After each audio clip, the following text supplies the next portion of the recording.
কেউ বলছেন গ্রেগ স্টুয়ার্টের মতো কেউ যদি ষষ্ঠ বিদেশি হিসেবে আসে তাহলে সেটা খুব ভালো হবে। কেউ বলছে কামিন্সের মতো কাউকে একজনকে প্রয়োজন। আবার আমাদের কোচ প্যানোস বলছেন, বা যতটুকু জানা যাচ্ছে যে সাদিকুর মতো একজন বিদেশি হলে তিনি খুশি হবেন। তো মোহনবাগানের ষষ্ঠ বিদেশি কেমন হওয়া উচিত এবং কেন সেরকম হওয়া উচিত সেগুলো নিয়ে আলোচনা তো করবই। এছাড়া ইন্ডিয়া ভার্সেস ব্রাজিল হচ্ছে হট টপিক মার্কেটের। তো একদম প্রথমে মোহনবাগানের ষষ্ঠ বিদেশি কেমন হওয়া উচিত সেটা নিয়েই শুরু করি। দেখুন, একদম ডিফেন্স থেকে যদি দেখি, মোহনবাগান ডিফেন্সে কোনো বিদেশি নেওয়ার কোনো সম্ভাবনা নেই। সেটা বোঝা যাচ্ছে মোহনবাগানের দল গঠন দেখে। তারা ভারতীয় ডিফেন্ডারের দিকে সব থেকে বেশি জোর দিয়েছে এবং আমার ব্যক্তিগত ধারণা বেশ কিছু ম্যাচে পুরো ভারতীয় ডিফেন্স নিয়েই নামবে মোহনবাগান। নেক্সট যদি চলে আসি সিডিএমে, জেলকোভিচ রয়েছে। জেলকোভিচ যদি কোনো কারণে খেলতে না পারে সেক্ষেত্রে এবছরের মতো সেই আপুইয়াকে পেছনে নেবে, সেই ম্যাচগুলো সামাল দিতে হবে। আর আপনি আরেকজন সিডিএম এনে তাকে তো পুরোপুরি বেঞ্চে বসিয়ে রাখতে পারেন না, কারণ জেলকোভিচ এবং তার মধ্যে যে ভালো খেলবে তাকেই খেলানো হবে, আর একজন বেঞ্চে বসে থাকবে, সে মাঝ সিজনেই চলে যাওয়ার কথা ভাববে এবং পরের সিজনে চলেও যাবে। এবং মোহনবাগানের আরেকজন সিডিএম নিয়ে খুব একটা লাভ নেই। মাঝ মাঠে সিএম হিসেবে মিগুয়েল রয়েছে, অল্টারনেটিভ পজিশানেও সে খেলতে পারে।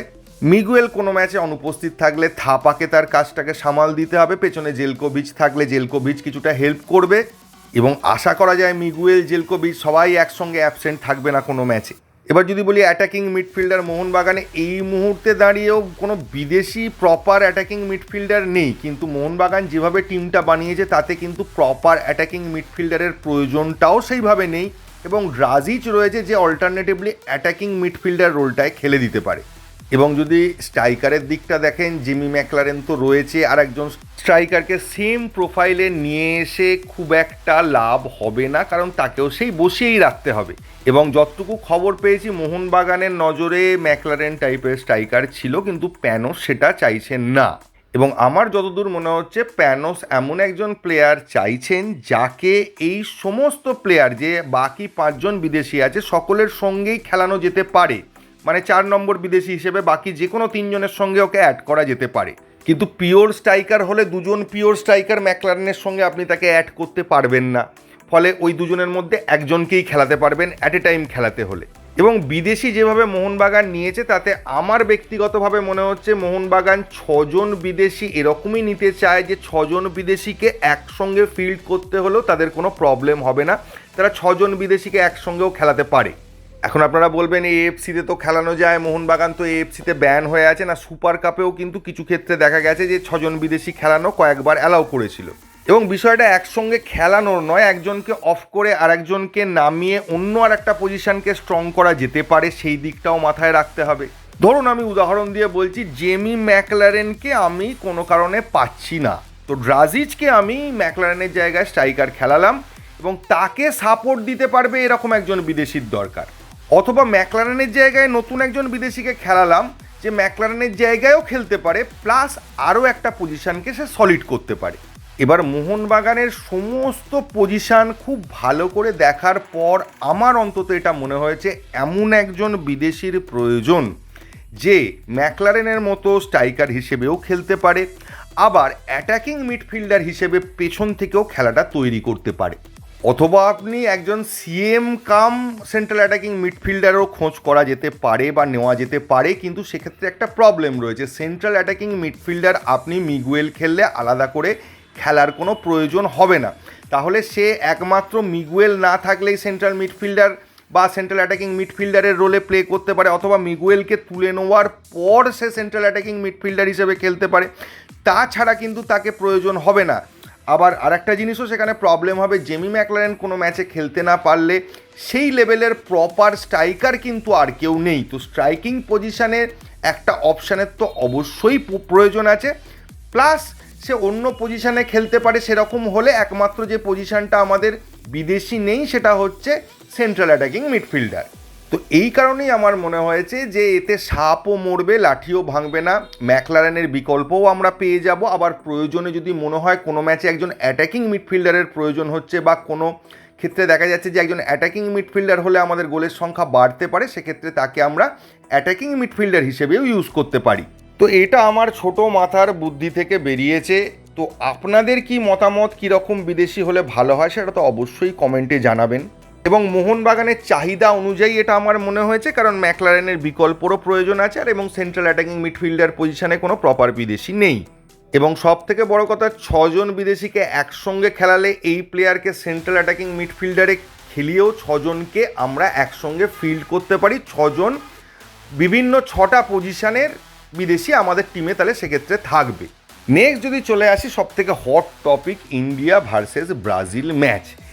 এটা নিয়ে আমার বক্তব্য খুব সিম্পল। দেখুন, একটা ক্লাস 8-এর বাচ্চাকে যদি ইতিহাসের কোনো সাবজেক্ট তার সিলেবাসে আছে, অবশ্যই এরকম কোনো সাবজেক্ট নিয়ে একটা কলেজের কোনো বড় প্রফেসরের লেকচার শুনতে পাঠান, তাহলে তার একাডেমিক দিক দিয়ে বিশাল কিছু লাভ হবে, তার ক্লাসের পরীক্ষায় সে বিশাল নম্বর পাবে, এটা হয় না।